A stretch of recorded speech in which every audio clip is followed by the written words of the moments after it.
Hello, everyone, and welcome back to our study on Galatians. We're going to pick up where we left off. Now, when we quit last time, it was suggested that you read Romans chapter 7, and we're going to take a look at Romans chapter 7 just real quick. Before we do, let's kind of get a history built up of what exactly has happened and why Paul says a lot of the things that Paul says. Something about Paul right quick. Paul was Gamaliel's probably his brightest student. He was a brilliant student. From an early age, he memorized the Torah, the prophets, the writings, and was very well versed in understanding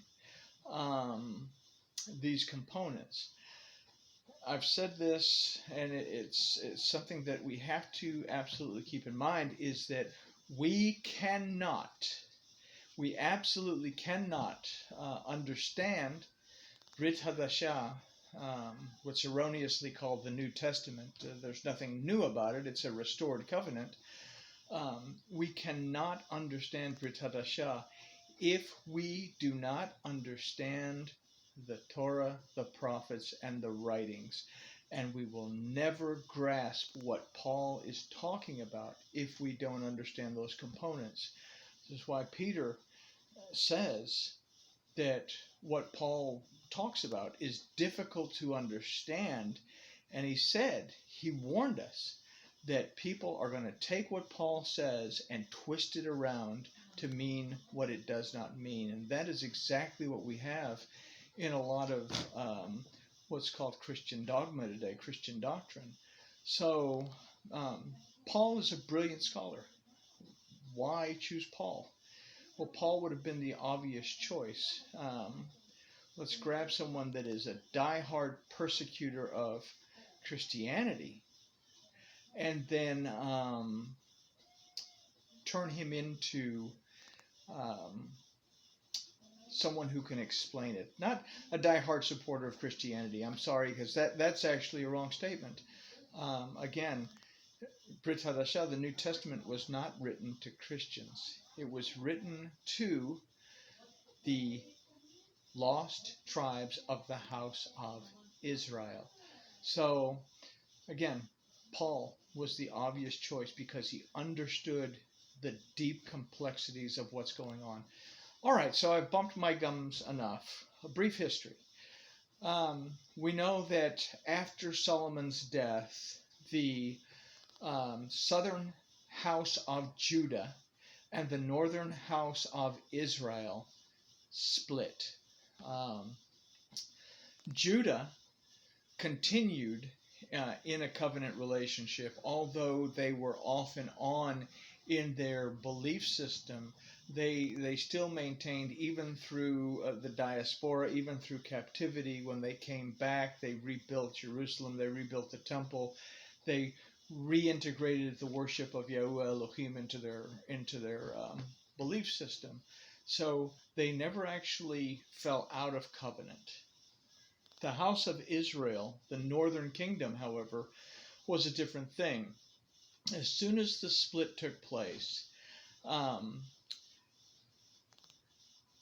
what happens is Jeroboam changes the system of worship. Calves, the two golden calves go up in Bethel and Dan. They stop calling on the name of Yahuwah. They start calling on Baal. And they say, basically, we're not going to worship the way the house of Judah worships. And this would be repeated in the 4th century with Constantine, when the bishop said that we're not going to adhere to, or we don't need to adhere to, the Torah of the Jews or the feasts and festivals of the Jews. Okay? Although this is the Torah of Yahuwah Elohim, and it's also the feasts and festivals of Yahuwah Elohim, both of which are commanded to be observed forever. But anyway, so the northern tribe strays off course, chatat. Again, sin is an overrated word. They stray off the path of the worship of Elohim, and they enter into a series of idolatrous practices. Now, throughout the Bible, adultery and idolatry are synonymous with one another. So when we get to Hosea, we read about the adulterous wife, and we read in Hosea that Elohim states that he divorces the house of Israel. I am no longer your husband, you are no longer my wife, I divorce you. All right? So when we go back to Leviticus, we understand that if a husband divorces his wife, even if she should marry another person, she is an adulteress. But even at that, she cannot go back to her first husband because he has divorced her if she's married another. Okay? However, if the husband were to die, then one of her children, usually a son, could redeem her and bring her back into the family. Okay? Again, this is why it is so important that we understand the ins and outs of the Torah, the first 5 books of the Bible. Now, the book of Leviticus especially, and nobody wants to read the book of Leviticus because it's boring. Jeremiah, the prophet Jeremiah repeats this, that Elohim has divorced the house of Israel. Now, in Hosea, we do read, however, that Elohim says, even though I have divorced you, I will bring you back. Now, Yahuwah Elohim cannot do this because he will not violate his own Torah. Okay? It's written, literally written in stone. Elohim will not violate his own rules. So, if we understand that, then we can take a look at Romans chapter 7. I'm just going to read the first part of it specifically, where it says, now listen to what Paul starts chapter 7 out with, because this is the key to everything. It's the key to what I've just said as well. Or do you not know, brothers? For I speak to those knowing the Torah, that the Torah rules over man as long as he lives. Okay? First of all, I'm speaking to those who understand the Torah. Okay? Then he goes on in verse 2. For the married woman has been bound by the Torah to the living husband.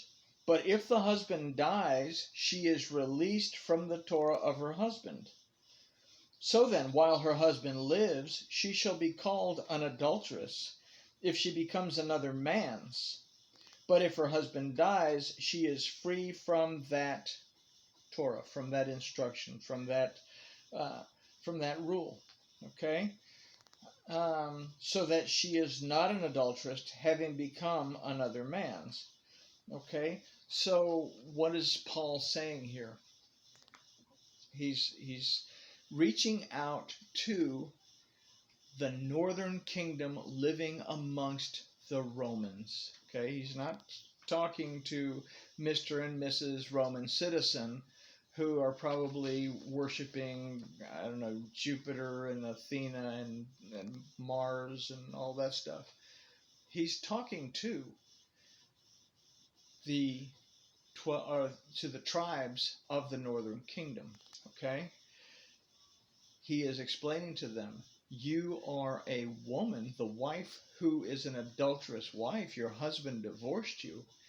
The Torah says you are an adulteress if he's alive.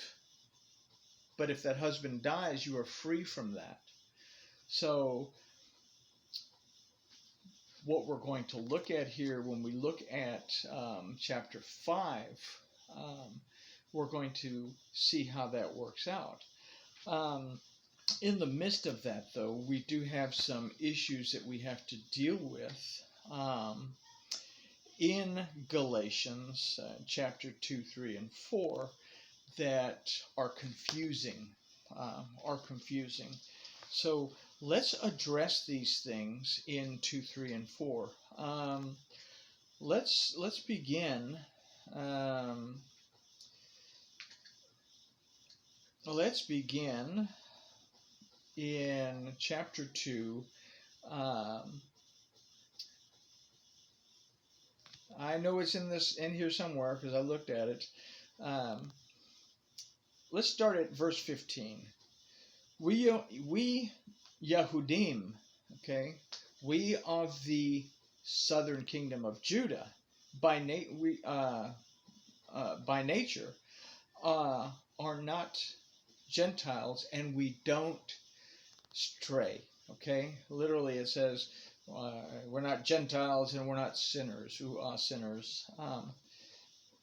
Yahudim, the southern kingdom by nature, has not fallen away. Is what he's saying. Okay, knowing that a man is not declared right by works of Torah, but by belief in Yahushua HaMashiach. Even though we believed in Mashiach Yahusha, in order to be declared right by belief in Mashiach, and not by works of Torah, because by works of Torah no flesh shall be declared right. All right. So when we read this in our best King Jimmy, it's talking about, oh, you can't be declared right by works of the law and all this. And it's another one of those things that is used to say, oh, we're no longer bound to all that Old Testament stuff because we have a New Testament.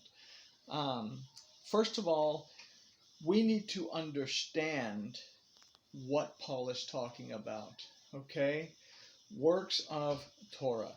And the word that he uses for works is, and this is from the Hebrew Aramaic perspective. This is not a Greek-based New Testament. That's another argument that we get into with folks. Oh, Greek was the primal language. The Bible was written in, the New Testament was written in Greek, yada, yada, yada. First of all, that's just simply not a possibility. The language of Yahuwah Elohim is, always has been, and always will be Hebrew. He says, I am Yahuwah, I do not change. Okay? Why would he go from a language that is explosive in its meaning to a language that is not? Why would he go from a language that is very descriptive to a language that is not? For example, I have a pen. In Hebrew, this would be explained as an instrument to write letters. In Greek, it would be explained as a cylindrical black instrument with silver on it. Okay? We don't get the full story in Greek. We have to understand, Yahusha spoke Aramaic. It was the language of the diaspora, especially in the parts of Galilee, Nazareth. It would have been the language spoken, if not Hebrew. Okay, they were taken into captivity. Aramaic is a Persianized Hebrew, just like Yiddish today is a Germanized Hebrew. Okay, but the roots are still Hebrew. So if we understand that, we have to understand that Brit Hadashah was written originally in Aramaic. It wouldn't be until the 4th century when Constantine asked a man called Erasmus to copy 50 copies of the New Testament, as it was called then, thank you, Marcion, and distribute them to the churches. And this is where the New Testament came into Greek. It wouldn't be until 300 something. We have to understand Brit Hadashah from Aramaic and Hebrew in order to understand it.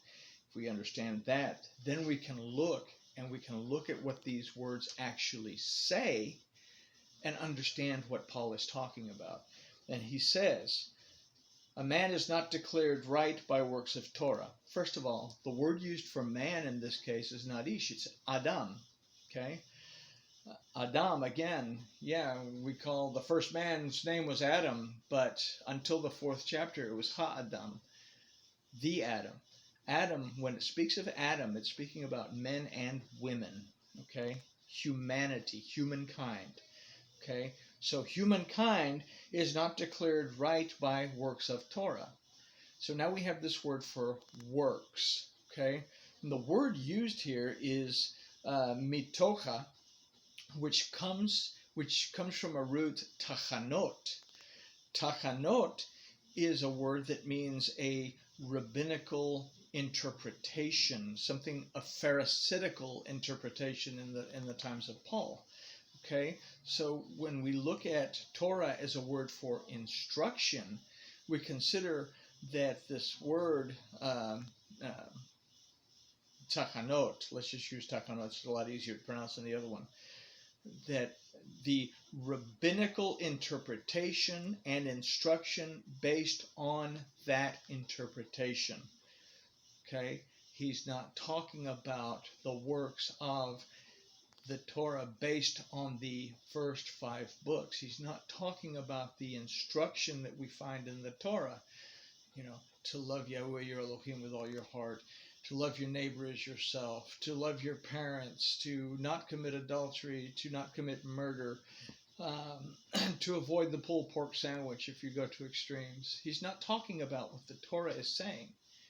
He's talking about rabbinical interpretations or pharisaical interpretations of the Torah and the instructions based on those interpretations. It's kind of like saying that the catechism of the Catholic Church takes precedence over what the Bible actually says. The doctrines of the Baptist Church take precedence over what the Bible actually says.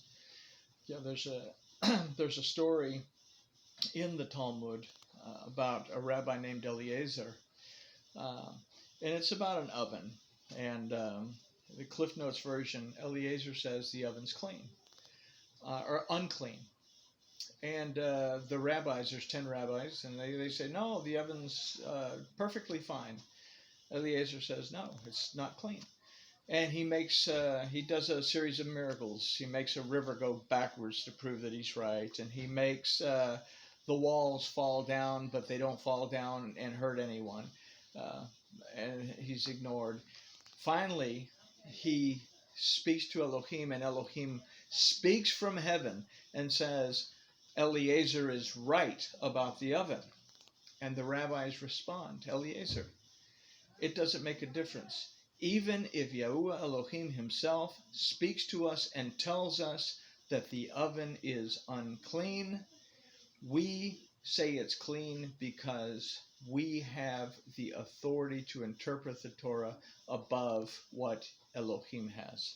Okay? That's our doctrine today, is we spend more time paying attention to what our doctrine says than what the Bible actually says. So this is what Paul is saying, is that your interpretations don't make you righteous, okay? You're declared right by belief in Yahusha, HaMashiach, not by works of Torah, because by works of Torah, no flesh can be declared right, okay?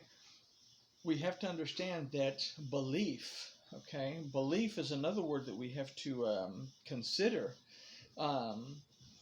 Anuma is the word used for belief. Anuma is a word that means something that can be verified, okay?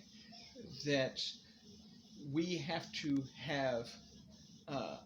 trust in things that can be verified through Yahusha, not put our trust in what our rabbis tell us, or not put our trust into what the church fathers had to say. We have to put our trust into what we can verify according to the Torah. And this is what Paul is talking about by you're not declared right by works of Torah. You're not declared right by the interpretations of the rabbis and the instructions that are based on those interpretations. Okay, let's go down to chapter 3, verse 5. Actually, let's start at verse 4. Have you suffered so much in vain, if indeed in vain? Is he then who is supplying the Ruach to you and working miracles among you, doing it by works of Torah or by hearing of belief? Okay, is everything that Yahusha accomplished, and is the fact that Yahuwah Elohim has sent his Spirit to guide you, is that not enough that you have to turn to the interpretations of someone else to tell you how to live your life according to their point of view? Or are you going to listen to what the Spirit has to tell you? And then something very interesting that he says, or by hearing of belief. Okay, hearing of belief. What is belief? You know, we put it off there as faith. What is faith? You know, we make this big thing out of faith. Hearing of belief. Okay, hearing is the word is shema, to perceive, discern, understand, obey, and apply. Amunah. Again, things that can be verified. Okay, so I must be willing to not put so much focus on the doctrines that are part of whatever denomination I may be part of, or the sayings of the Talmud if I adhere to Judaism. I must put my trust in things that I can verify, things that I can perceive, discern, understand, and then I must be willing to obey and apply those things that I have verified. It goes beyond this idea of something called faith. I'm going to throw this in there because it's maybe just a rabbit trail here. Why do you have faith? What is faith? I believe that Elohim takes care of me. Why? Why do you believe that? Because the Bible tells me so. I believe that my Elohim is present.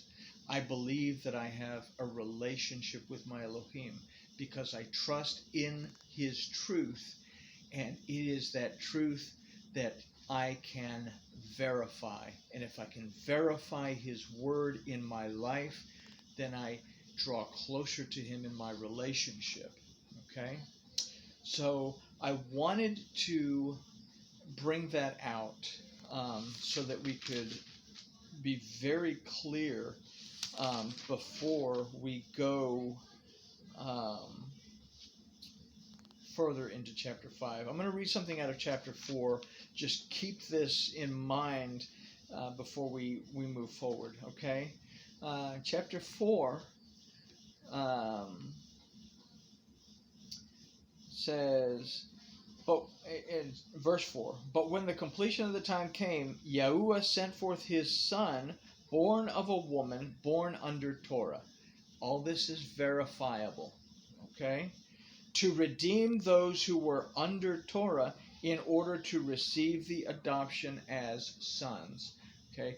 To redeem those who were under the Torah, not Takanot, Torah, the first 5 books, those who lived according to those things, and then adopt them as sons. Okay, that's a very important idea there.